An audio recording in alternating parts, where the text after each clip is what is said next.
अस्सलाम वालेकुम, my name is Umar Hussain Qadri और आज मैं हाज़िर हूँ एक बहुत ही अहम से टॉपिक के साथ। आज की मेरी वीडियो बनाने का मकसद वो ये है कि पाकिस्तान में पार्लियामेंट्री सिस्टम ज़्यादा मुफीद है या प्रेसिडेंशियल सिस्टम। तो ये जानने के लिए मेरे साथ एक मेरा बहुत ही अज़ीज़ सा दोस्त मौजूद है, मोहम्मद हसीब। अस्सलाम वालेकुम मोहम्मद हसीब। वालेकुम अस्सलाम। Thank you Hussain for inviting me. देखिए हुसैन, आजकल जो पार्लियामेंट्री सिस्टम और प्रेसिडेंशियल सिस्टम की एक अफवाह फैली हुई है पाकिस्तान में कि पाकिस्तान में प्रेसिडेंशियल सिस्टम आ रहा है, लेकिन और इसके लिए एक रेफरेंडम होगा जिससे सिटीज़न से पूछा जाएगा कि वो पार्लियामेंट्री सिस्टम चाहते हैं कि प्रेसिडेंशियल सिस्टम चाहते हैं। देखिए, सबसे पहले हम लोगों को इन दोनों में फ़र्क देखना पड़ेगा। इन दोनों में फ़र्क क्या है? प्रेसिडेंशियल सिस्टम में हम लोग देखते हैं कि कोई भी टू या थ्री पार्टीज़ की जो बड़ी पार्टीज़ है, मसलन पाकिस्तान में पीटीआई, नून लीग और पाकिस्तान पीपल्स पार्टी है, उनके लीडर्स खड़े हो जाते हैं इलेक्शन में। तो जो सिटीजन्स हैं वो उनको डायरेक्ट वोट देंगे, डायरेक्ट अपना एक प्रेसिडेंट इलेक्ट करेंगे। उसमें कोई एमपीएस नहीं होगा, कोई एमएनए नहीं होगा। आप चाहे कोयटा में हो, चाहे आप किसी भी रिमोट एरिया में हो, आप वहाँ पे बैठ के डायरेक्ट इन तीन बंदों को वोट देंगे, डायरेक्ट वोटिंग होगी। तो आप इन तीनों को जब इलेक्ट कर लेंगे तो वो आके वो बनाएंगे कि किसको मैंने कौन सा ओहदा देना है। चाहे वो ब्यूरोक्रेसी से लेते हैं, इस्टेब्लिशमेंट से लेते हैं, जिस बंदे को भी लेते हैं, जिस सीट पे भी बिठाते हैं वो चलाएंगे मुल्क। उसमें देखेंगे कि काबिल बंदा कौन है, और उसमें इन्हें ये फ़ायदा है कि उन्हें कोई ब्लैकमेल नहीं कर सकता है। उसी के अगर हम लोग देखें ऑपोजिट में पार्लियामेंट्री सिस्टम, उसमें हर हलके बनते हैं इलेक्शंस में। हर हलके से एमपीएस एमएनए इलेक्शन लड़ते हैं।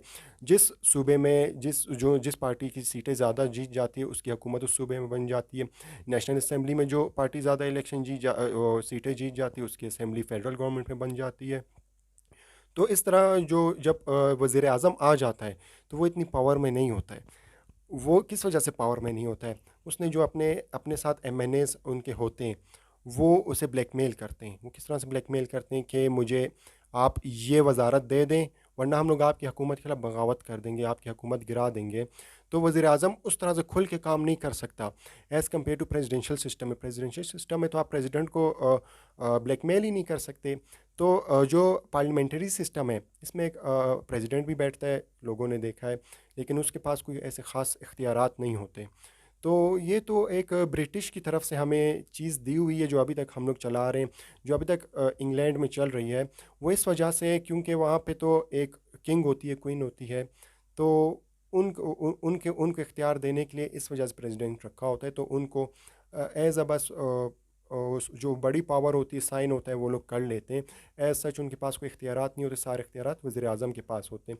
वो क्वीन की वजह से उन लोगों ने वो सिस्टम रखा हुआ है। हमारे पास तो इधर क्वीन किंग का कोई सिस्टम ही नहीं है, तो हम लोग ये सिस्टम क्यों चला रहे हैं?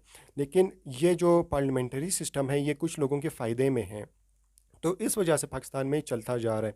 तो अगर हमें मुल्क में बेहतरी चाहिए तो हमें चेंज होना पड़ेगा प्रेसिडेंशियल सिस्टम की तरफ, जिसमें एक जो प्रेसिडेंट आए उसके पास मुकम्मल इख्तियारात हो, वो अपने एमपीएस एमएनए से ब्लैकमेल नहीं हो रहा हो, वो जो करना चाहे कर सके, 4 साल का अरसा या 5 साल का, वो खुल के काम कर सके, और जो उसने बातें की हैं तो वो पूरी कर सके। बात कोई वो ये नहीं बोले कि मैं इस वजह से काम नहीं कर सका कि फ़लाँ ने मुझे ब्लैकमेल किया, वो मेरे काम में रुकावट था।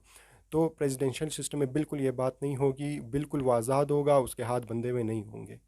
अच्छा, आप मुझे ये बताएं, दुनिया की जितनी भी डेवलपमेंट कंट्रीज़ हैं, क्या उनमें पार्लियामेंट्री सिस्टम है कि प्रेसिडेंशियल सिस्टम है? हुसैन, आपका बहुत अच्छा सवाल है। आप जितनी भी जो दुनिया की देखेंगे ताकतवर मुल्क, अमेरिका प्रेसिडेंशियल सिस्टम में चल रहा है, चाइना प्रेसिडेंशियल सिस्टम में चल रहा है, रशिया प्रेसिडेंशियल सिस्टम में चल रहा है, तुर्की प्रेसिडेंशियल सिस्टम में चल रहा है। तो आप और इसी तरह जितने भी मालिक देखेंगे वो प्रेसिडेंशियल सिस्टम में चल रहे हैं, और उनकी आप देखेंगे वो तरक्की याफ्ता भी उतने ही ज़्यादा है। लेकिन बदकिस्मती से पाकिस्तान अभी तक कोई पार्लियामेंट्री सिस्टम में है, तो उसकी वजह से काफ़ी पीछे रह गया है। और मैं समझता हूँ कि पाकिस्तान की जो सियासी जमातें वो चाहती भी नहीं कि हम लोग प्रेसिडेंशियल सिस्टम की तरफ स्विच हों, क्योंकि क्योंकि जो वो उनके एमपीएस एमएनएज़ हैं वो हुकूमत में आना बंद हो जाएंगे, उनके अपने ज़ाती फ़ायदे ख़त्म हो जाएंगे। तो अगर हमें आगे बढ़ना है, देखिए प्रेसिडेंशियल सिस्टम जो है थोड़ा बहुत खिलाफत से भी मिलता है, खलीफा से भी मिलता है, क्योंकि खलीफा भी इलेक्ट होता है, लेकिन उसके इलेक्ट होने का तरीका एक अलग है इस्लाम में, लेकिन इसमें अलग है। यहाँ पे लोग इलेक्ट करते हैं, तो लेकिन पावर एक ही बंदे के पास सारी होती है। तो इस वजह से प्रेसिडेंशियल सिस्टम जो है ज़्यादा फ़ायदेमंद है पाकिस्तान के लिए।